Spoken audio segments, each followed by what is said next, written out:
Hello दोस्तों, आप सभी कैसे हैं। आशा करता हूं कि आप सभी स्वस्थ होंगे।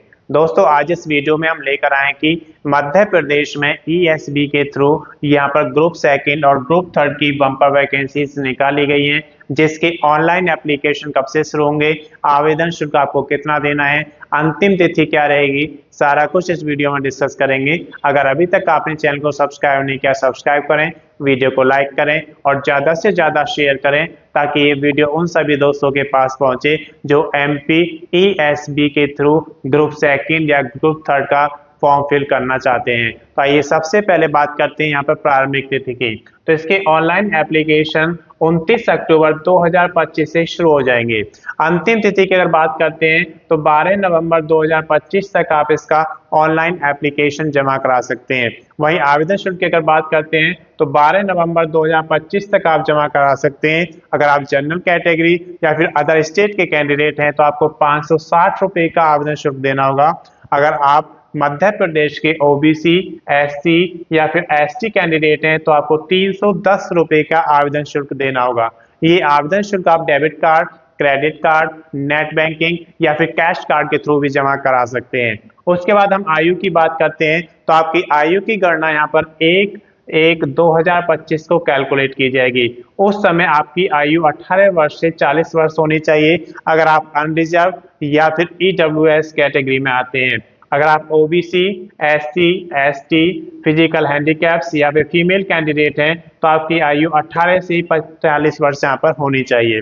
अब बात करते हैं कुल पदों की संख्या की। तो 454 पदों की संख्या यहाँ पे निकाली गई है जो कि मेल और फीमेल दोनों कैंडिडेट्स के लिए दिए गया है, जिसमें से कैटेगरी वाइज आप यहाँ पर देख सकते हैं। जनरल के लिए 140 पदों की संख्या दी गई है, ईडब्ल्यूएस के लिए 29 पदों की संख्या दी गई है, एससी के लिए 58 पद दिए गए हैं, एसटी के लिए 69 पद दिए गए हैं और ईबीसी की अगर बात करते हैं तो 152 पदों की संख्या निकाली गई है।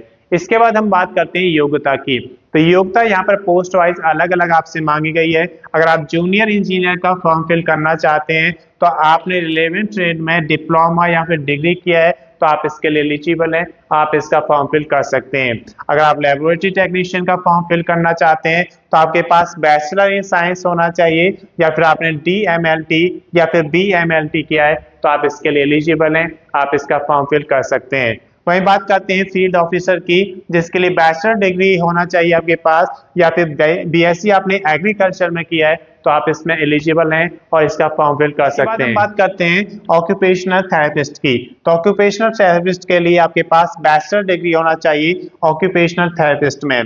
अगर इंस्पेक्टर की बात करते हैं तो इसमें स्नातक पास होना चाहिए किसी भी रिकॉग्नाइज्ड बोर्ड से। अगर आपने बैचलर डिग्री कंप्लीट किया है तो आप इसके लिए एलिजिबल हैं, आप इसका फॉर्म फिल कर सकते हैं। असिस्टेंट इंजीनियर की पोस्ट के लिए यहाँ पर आपसे बीई यानी कि बैचलर इन टेक्नोलॉजी या फिर बीई आपका बैचलर इन इंजीनियरिंग मांगा गया है, या ये आपने ईजी, सिविल, इलेक्ट्रिकल या फिर मैकेनिकल में किया है तो आप इसके लिए एलिजिबल हैं, आप इसका फॉर्म फिल कर सकते हैं। वहीं अगर बात करते हैं हम बायोमेडिकल इंजीनियर की, जिसके लिए आपके पास बीई या फिर बीटेक होना चाहिए बायोमेडिकल इंजीनियरिंग में तो आप इसके लिए एलिजिबल हैं, आप इसका फॉर्म फिल कर सकते हैं। इसके बाद हम बात करते हैं डॉक्यूमेंट्स की। तो जब भी आप कोई ऑनलाइन एप्लीकेशन जमा करते हैं तो आपको डॉक्यूमेंट्स अपलोड करने होते हैं, जैसे कि आपके यहाँ पर वैलिड आईडी प्रूफ, एक वैलिड एड्रेस प्रूफ, आपका डोमिसाइल सर्टिफिकेट, आपका कास्ट सर्टिफिकेट अगर आप रिजर्व कैटेगरी में आते हैं, एक फोटो और सिग्नेचर, ये सारी चीजें आपकी अपलोड होती हैं। इसके साथ साथ आपके